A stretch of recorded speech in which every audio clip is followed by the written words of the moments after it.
But let's back up just a little bit for just a second. Why should podcasters care about virtual summits? Why should they even be having that on their radar?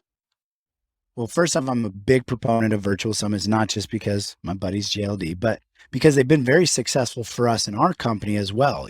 Over the long haul, we've had a lot of people come in, listen to the Virtual Summit podcast to get knowledge, to get information, and at some point come into the software, Virtual Summit software, and run their summit through that.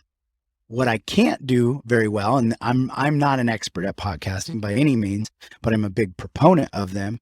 What I wasn't able to do is speed that process up or scale it on my own terms. Now, with a virtual summit, I have power and control to be able to make it as big as I want. If I wanted to go bigger, I could do other things to push it bigger, but I know for sure I can get that information, which is a big thing, that we have a lot of strategies in the podcasting space for trying to get people to go from the earbuds into the email. But a lot of times it is the challenge that we're trying to overcome. With a virtual summit, they're not getting access to the information unless they give you their information. So it's a big way to collect that information, collect their email, their name, and be able to communicate with them afterwards, which puts that monetization opportunity on your timeline versus just their timeline.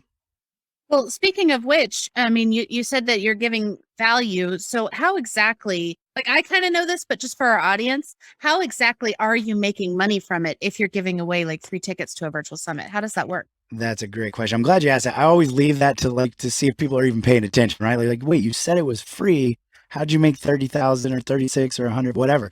So it's free to attend, right? Just like, you're giving them the opportunity to have access to these thought leaders, these amazing people, and get this content for free.